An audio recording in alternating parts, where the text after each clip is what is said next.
ஐந்து கரத்தனை ஆனை முகத்தினை இந்தின் இளம்பிறை போல் ஏற்றனை நந்தி மகந்தனை ஞானக் கொழுந்தனை புந்தியில் வைத்தடி போற்றுகின்றேனே. வணக்கம். கொண்டாட்டங்களையும் சுப நிகழ்ச்சிகளையும் தவிர்க்க வேண்டிய காலங்கள், அப்படியே கொஞ்சம் தள்ளி வைக்கிற காலங்கள். இன்றைக்கி அமாவாசை இல்லையா? அமாவாசைங்கிறதால 2-3 நண்பர்கள் ஃபோன் பண்ணி அவங்களுடைய சந்தேகங்களை கேட்டாங்க. சரி, எல்லாருக்கும் பயன்படட்டும் அப்படிங்கிறதுக்காக ஒரு பதிவாவோ 2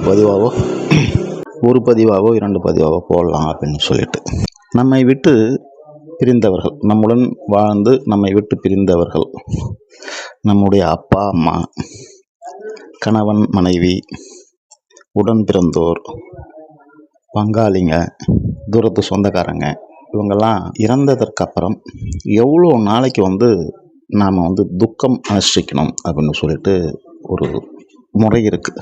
இத்தனை காலங்கள் நம்ம துக்கம் அனுசரிக்கணும். அந்த காலகட்டங்களில் சுப நிகழ்ச்சிகளை தள்ளி வச்சிடணும். அந்த காலகட்டத்தில் நடத்தக்கூடாது.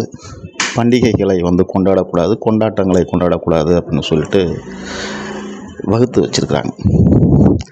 அது எத்தனை நாட்களுக்கு, எவ்வளோ காலங்களுக்கு அப்படிங்கிறது தான் ஒரு நண்பருடைய சந்தேகமாக இருந்தது. எல்லாருக்கும் தெரிஞ்சுக்கிட்டோங்கிறதுக்கோசம் அந்த பதிவு. நம்முடைய அப்பாவோ அம்மாவோ இறந்துட்டாங்க அப்படின்னா 1 வருட காலங்களுக்கு நாம் எந்தவித சுப நிகழ்ச்சிகளும் செய்யக்கூடாது, பண்டிகைகள் கொண்டாடக்கூடாது, குலதெய்வ கோவிலுக்கு போகக்கூடாது.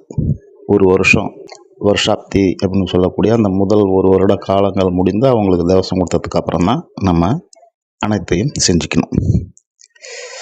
அதுமாதிரி கணவன் மனைவி அவங்க இறந்துட்டாங்க அப்படின்னா சாஸ்திரங்கள் சொல்கிறது என்ன அப்படின்னா 3 மாத காலங்கள், 3 மாத காலங்களுக்கு சுப நிகழ்ச்சிகளை தவிர்த்துடணும் அப்படின்னு சொல்லிட்டு. ஆனால் பெரும்பாலோர் இதையும் 1 வருடத்துக்கு சொல்கிறாங்க, 6 மாதத்துக்கு சொல்கிறாங்க. ஏன் அப்படின்னா அந்த காலகட்டத்தில் மறுமணம் அப்படிங்கிறது ஆண்களுக்கு இருந்தது. அதனால் அந்த காலகட்டத்தில் மரணித்தல் அப்படிங்கிறது பெண்களுக்கு அதிகமாக பிரசவ காலங்களில் தான்.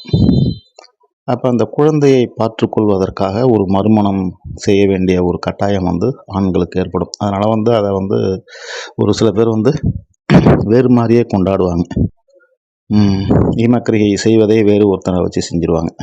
அதே போலலாம் இருக்குது. அதனால் 3 மாதம் அப்படின்னு சொல்லிட்டு சாஸ்திரங்கள் சொல்கிறாங்க. பெரும்பாலும் அதை ஏற்றுக்கிறாங்க. அதிகப்படியாக இருக்கிறவங்க ஒரு 6 மாத காலங்கள் அப்படின்னு சொல்லிட்டு சொல்கிறாங்க.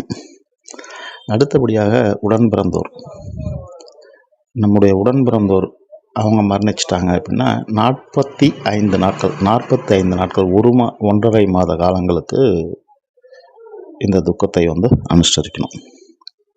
பங்காளிகள், தூரத்து உறவினர்கள், இதே மாதிரி அவங்களாம் இறந்துட்டாங்க அப்படின்னா 1 மாத காலங்கள். இப்படி இருக்கக்கூடிய காலங்கள் அனைத்துலேயும் நாம் குடிசாமி கோயிலுக்கு போகக்கூடாது. அது முக்கியம். மற்ற சுப நிகழ்ச்சிகளை நடத்தக்கூடாது. இதுதான். இதையும் கடந்து ஒரு சிலதெல்லாம் இருக்குது. பதிவில் போடுவோம். சின்னதாக இந்த பதிவு இருக்கட்டும். அனைவருக்கும் உபயோகப்படும் அப்படின்னு சொல்லி நினைக்கிறேன். சகலரும் சகல சௌபாக்கியங்களுடன் வாழ்க வளமுடன். வாழ்க வாழ்க.